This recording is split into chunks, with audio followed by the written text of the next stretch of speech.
After you log into your Schoology account, you should land on your course dashboard. If you have more than one course on your dashboard, you can drag and drop them into the order that you would like to have them in. A lot of students like to put them in the order first period, second period, third period, so that they are organized the same way that they would see in the day. You can also come over here to find out what assignments are overdue and what's coming. Once you click into your course, you will see the folders that your teacher has set up.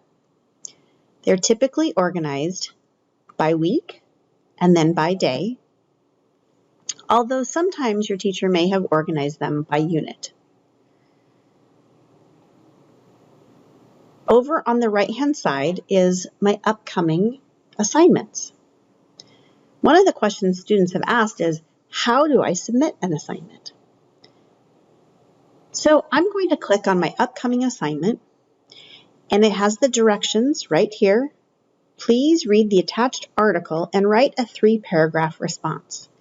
Now, your teachers probably have given you more directions than that, so make sure to read the directions very closely. You can view it in Schoology, in the Schoology viewer, and read it directly from here, or you can click here and download the document.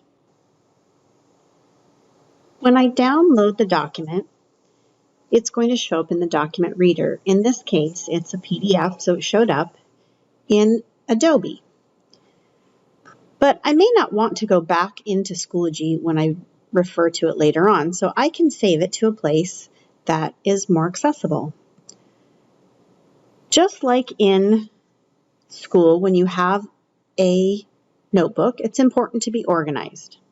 And so I have created folders on my desktop for each of my periods. So I'm going to save this document in my first period folder. If I had different units, I might also have subfolders in here, but for today, I'm just going to save it right there. Now, I can read this online in that way, or I can come here to my desktop again and find it very easily. There it is. So once I have read the article and written my 3-paragraph response, then I can submit the assignment. Once I click Submit Assignment, I have several different options. I can upload a document. So I wrote my assignment in a Word doc, so I can upload that in a Word document. And I can put a comment to my teacher. This is my first draft. Other options are I can create and write my 3 paragraphs directly into Schoology from here. I always like to turn on the spell check because sometimes my typing isn't as accurate as I would like it to be. This is where I can type my response. You also have the option to upload it from your resources. Your resource section is sort of like a filing cabinet. You have your personal resources. You may also find that you have certain group resources, and then you go to your apps. You might actually have OneDrive resource, which everyone has access to through your Office 365. The first time you access it, it's going to ask you to log in. But then I can come in here and collect my assignment directly from there. In this case, I'm going to go ahead and submit my assignment from this section where I wrote my 3-paragraph response. I can push Submit. Then you can see that I have now submitted the assignment. Let's say I want to resubmit it because I've made some changes. I can push Resubmit, and then I have the same options, and I can submit from there. Now we're going to show you a couple different types of assignments that you might encounter. The first one is when your teacher gives you an assignment that they have created in a Word document. Just like the PDF, you're going to come in here and download it, and you're going to get to choose where you want to save it. So I'm going to save it in my first period folder again. Save. Now this is saved in that folder. I'm going to come in here and I have some directions, some definitions, and then use the bullet point where you write your claim in 5 words. So I'm not going to do the whole assignment right now. So I'll just show you. I will write my claim here, and then I would do my evidence and my reasoning, and then I'm going to save this document. Whether I'm done with it or not, you want to make sure you save it often so you don't lose your work. When I am ready to turn that assignment in, come over here and go to the Submit Assignment. And now I'm going to upload. Remember last time I created my answers, but I'm going to upload it here. And I know that this is on my desktop.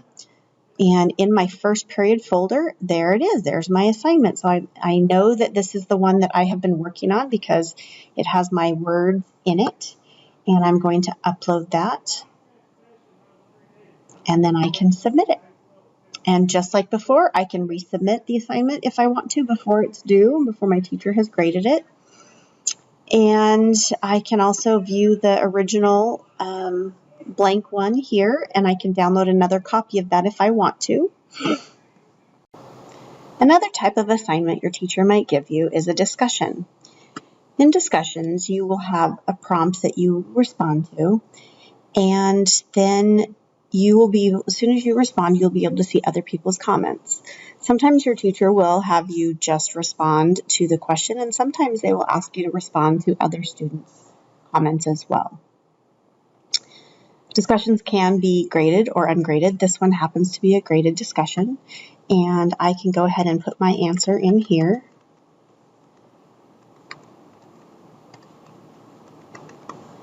And post that discussion. It does not look like anyone else has answered the question, and so I'm the first one to get my assignment turned in. Just a few more things I want to show you while we're here today. The first is pretty important. It's how to check your grades. So if you come over to this left-hand side where it says Materials, Updates, Grades, you click on Grades, and you can scroll down and see all of your grades by assignment. If you are a secondary student, your formative assignments are worth 25% of your overall grade. And currently right now I have a C- on my formative work.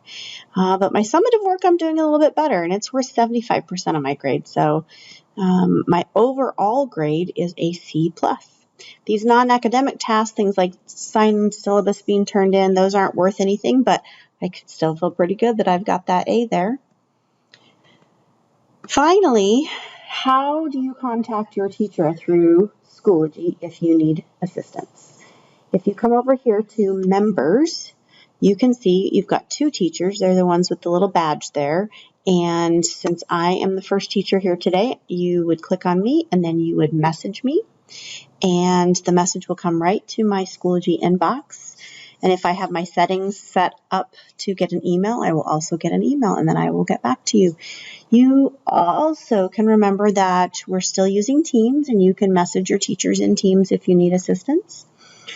And that is all we have for today.